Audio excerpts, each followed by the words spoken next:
What do you think is your greatest achievement in your career? I don't know, probably the business in New Orleans of editorializing in favor of a peaceful acceptance of segregation. To do 50 editorials, an editorial every 2 weeks, for 2 years on that subject. A subject that was so tender that the newspaper was ducking it completely on its editorial page. It takes some doing, and I think it's unprovable, probably had some effect. And people knew that something was happening when this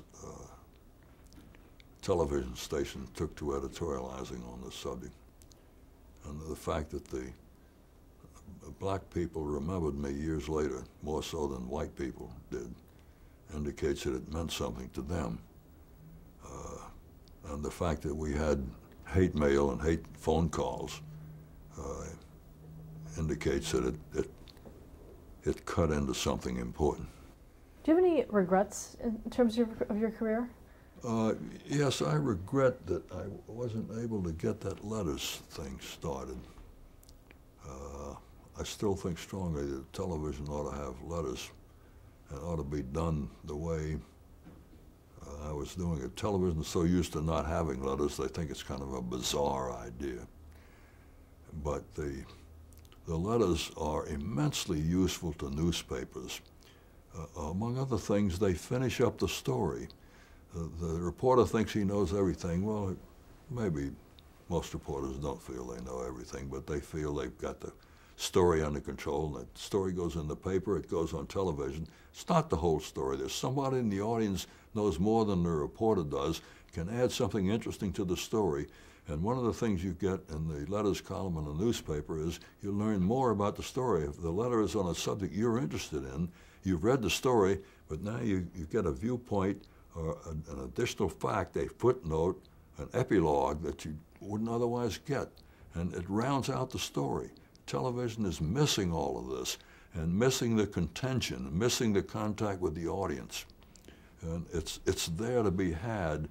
And a lot of television people say television doesn't lend itself to letters. A lot of baloney. They've never tried it. How would you like to be remembered? I don't know. I'll work on that.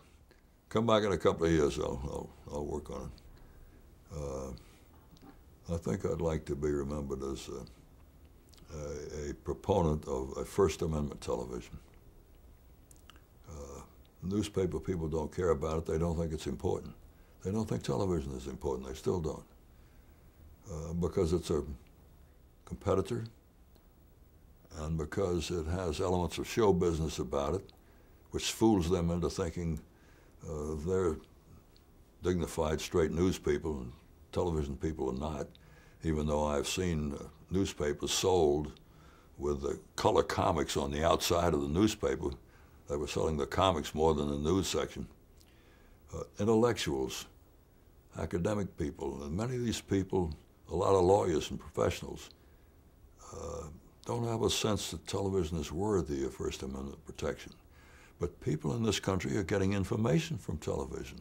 We do not want that information at some future date to come under government influence. And it can only be done by the courts declaring that the chief thing about television that's important to the people of this country is it provides information. On that basis, it's got to be treated as a full First Amendment medium.